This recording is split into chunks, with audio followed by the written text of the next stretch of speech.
Evercore Partners, the investment bank founded by former U.S. Deputy Treasury Secretary Roger Altman, has record U.S. advisory revenue, at least as far as 2009 goes. You had deals including Pfizer, Wyeth, GM's bankruptcy, and Burlington Northern Santa Fe sale to billionaire Warren Buffett.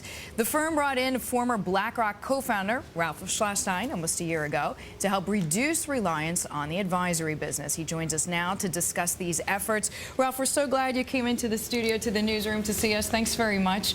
What's the right mix for Evercore? We know more than 90% of the business is in the advisory part. You've made quite a few acquisitions over the past 2 years.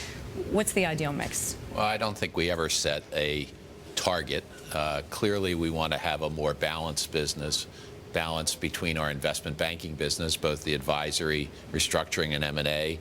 And we've recently entered the cash equities business, so we can be relevant to our clients in their equity offerings as well. And then money management. And over time, I would expect the amount of the proportion from M&A to be reduced from 90%. But I still expect our M&A revenues to grow. You mentioned the cash equities business, and I have to ask this. ICAP is closing that business down in London. What makes you think you're going to succeed? Well, first of all, our business, just like our M&A business, is a business where we're going to compete on the basis of our ideas, intellectual capital, and relationships. And you can execute better than ICAP. You can execute.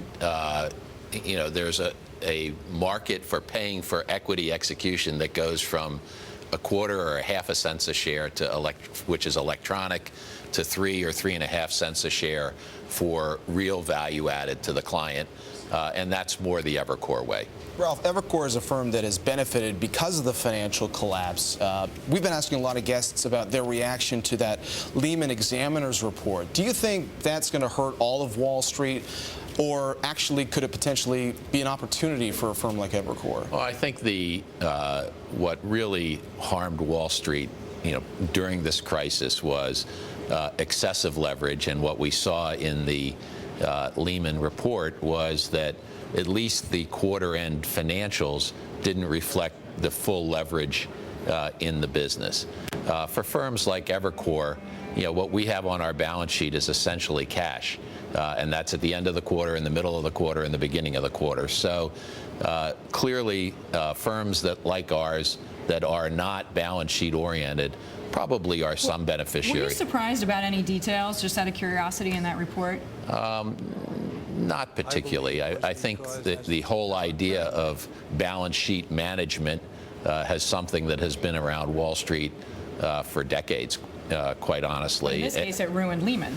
Well, I think excessive leverage ruined Lehman, and the inability to get liquidity, and this just increased their exposure to that. Ralph, before we go to break, you mentioned your cash equities business that you're building up. Actually, Bart McDade, the former Lehman president, is working with you on that business. A highly respected individual, but someone whose name has been in the headlines because of Lehman. Could that serve potentially as a distraction as you build up that business? Not really. I think if you read the report, Bart's role from the very beginning was to call attention to the leverage on the balance sheet and to ask that it be reduced. Unfortunately, that's not something that can be done instantaneously.